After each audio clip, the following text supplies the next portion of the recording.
The World Economic Forum had a report, and they do that ongoing, and they say, let's think in 2015, these are the top 10 skills that we need to stay viable and employable. Complex problem solving, coordinating with others, people management, critical thinking, negotiating, quality control, service orientation, judgment and decision making, active listening, and creativity. Now, do you think robots can do that? No, these are human skills. You want to stay employable? Concentrate on the skills. But now they ask again, said, in 2020, where is the focus? Notice, complex problem solving is number 1.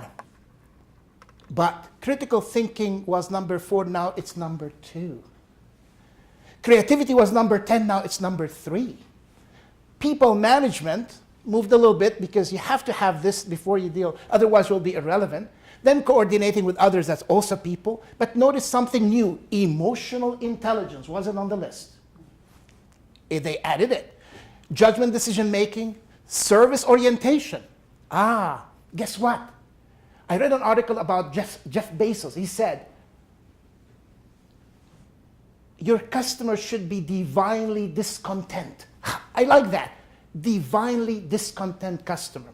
That means when a customer is discontented, not necessarily unhappy, but they want something better and faster and quicker, then what happens to the company? They are refining the company. They are forcing you to give them higher quality at higher speed, faster, better, cheaper, and so forth. That's service orientation. Right now, the name of the game to differentiate itself is through service. They call it the service convenience. Customers want convenience and service. Negotiating stays. Cognitive flexibility. Notice now the brain is coming into place. Cognitive flexibility. That's where you become agile, adaptable, able to handle change, not being taxed, because now the mind is taking over, saying, take it easy, emotions apart, think logically. So you can see, are you building those skills? If you build them, you're going to be extremely sought after and relevant in any position. I was looking at how do we engage. This came from an educational webinar because I volunteer in a high school, so I subscribe to a lot of webinars, and I thought this is amazing what we are looking. Notice in the classroom style, it says past versus 2018. In the past, you had baby boomers, 9-to-5 workday, one employer for life, face-to-face meetings, one-way training, classroom style e-learning. System of record, isolated on-premise. But today, dealing with millennials, Generation Z, and the next generation, they want 24/7 connectivity. I hear of students sometimes, the teacher will ask, when did you go to sleep? 3 in the morning. What were you doing? I was checking my phone. What? Midnight, 1, 2 in the morning, kids are looking at their phones, watching YouTubes, 24/7 connectivity. If it rings, they'll wake up. New job every 3.5 years. They want informal learning anywhere. In fact, if you are a manager now, don't wait for a performance review.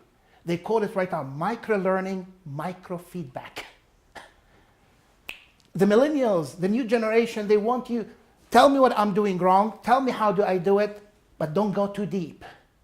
Tell me quickly, let me start, let me learn, come back tomorrow and tell me some more.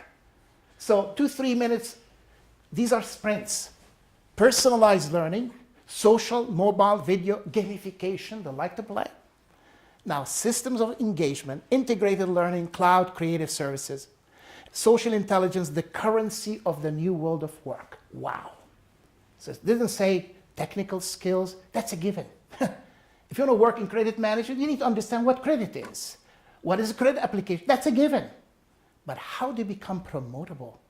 How even become employable? Today, whether it's Amazon and others, they are putting you through social emotional testing to see, are you going to be resilient? Are you going to be adaptable? How do you think in tough situations? All that is the new world of work.